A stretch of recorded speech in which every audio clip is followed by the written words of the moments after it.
Bine v-am găsit, dragii mei, la emisiunea Unde ești libertate? Tema dezbaterii noastre de astăzi, libertatea de a face tot ce dorim, mi-a fost sugerată de întâlnirea pe care am organizat-o cu ani în urmă între un grup de liceeni și un grup de tineri încarcerați în penitenciarul Gherla.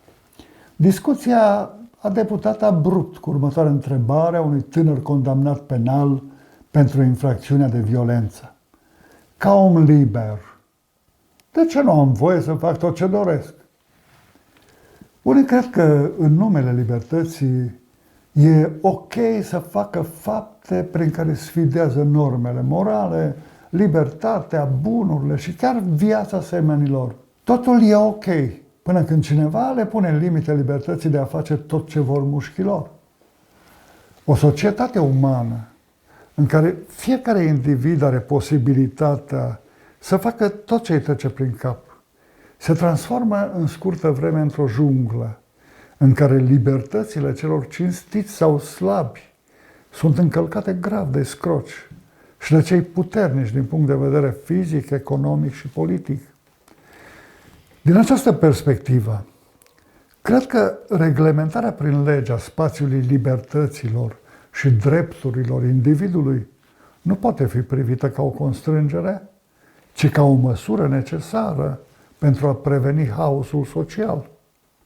Adevărata libertate o dobândesc abia când spiritul meu este capabil să-și asume cu responsabilitate consecințele faptelor mele.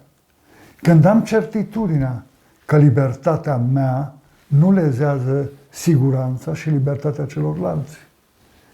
Discuția despre libertate s-a încins și un alt tânăr deținut a acuzat multiple constrângeri din partea societății, dar și a familiei, fapt ce limitează mult plăcerile din viața tinerilor.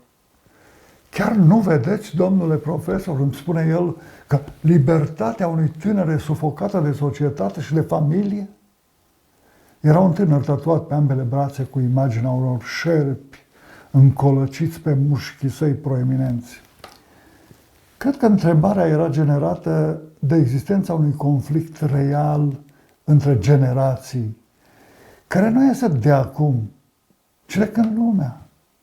Fiindcă mușchii săi trădau pasiunea ce o avea pentru sport, i-am cerut acordul să-i vorbesc la fel ca unui sportiv de performanță.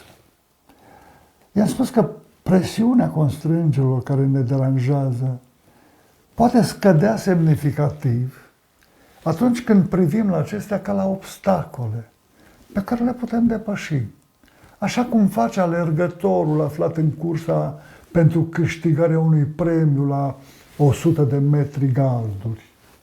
Un mare sportiv, oricât ar fi de dotat și talentat, are nevoie de sfaturile unui antrenor priceput, care să-i sugereze soluții practice pentru a învinge diverse obstacole de ordin psihologic, fizic și tactic ce pot apărea în timpul cursei. Orice tânăr ar trebui să înțeleagă că are nevoie de sfaturile părinților, a profesorilor sau a unor prieteni sinceri și bine intenționați pentru a evita conflictele cu legea, cu semenii, cu valorile morale autentice. Stai puțin, omule, îmi zice tânărul. Uiți că sfaturile antrenorului, deși sunt extrem de importante, pun anumite limite sportivului?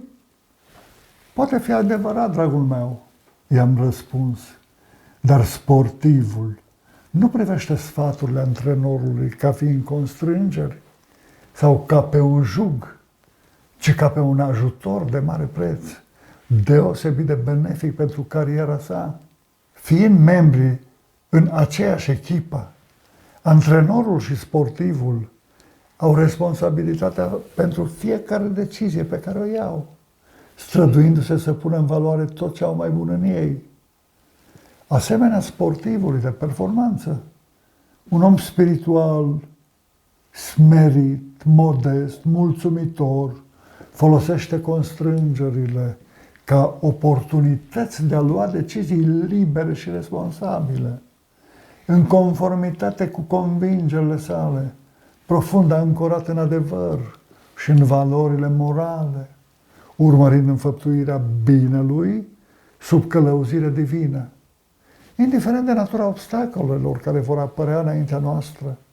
Avem fiecare responsabilitatea de a încerca zi de zi, cu perseverență, să le depășim prin forțe proprii, în colaborare cu cei dragi, nu prin violență, nu prin încălcarea libertății altora, a legilor sau normelor consacrate în societate și în familie, ci împreună cu cei apropiați sau apelând la călăuzire și ajutor divin, dacă ne simțim neputincioși.